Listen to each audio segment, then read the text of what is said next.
Beavers. You know them as nature's construction team.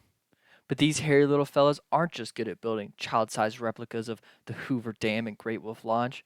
They're also financial pioneers who laid the foundation for the greatest, most powerful, most influential, most powerful, most advanced, most dominant economy in the world, Canada.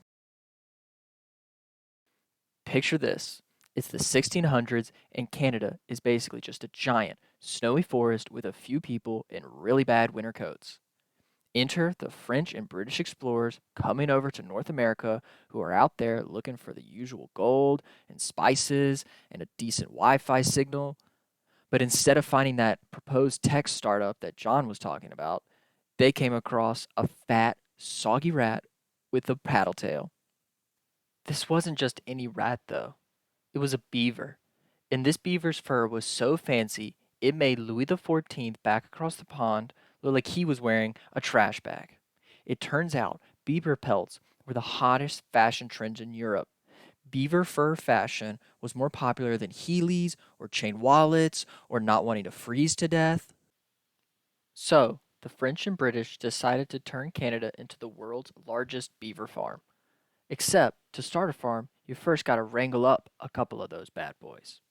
So they started catching and trapping these fluffy little guys like Pokemon.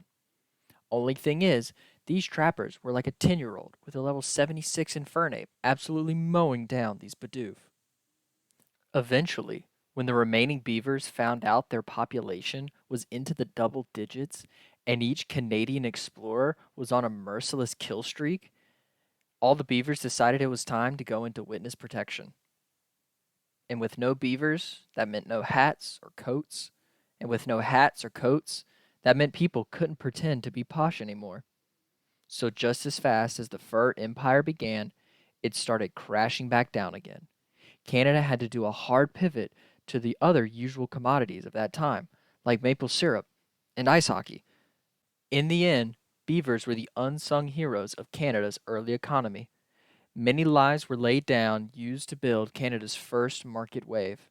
Without them, the French might have just been stuck with a lot of soggy winter coats and no reason to explore anything.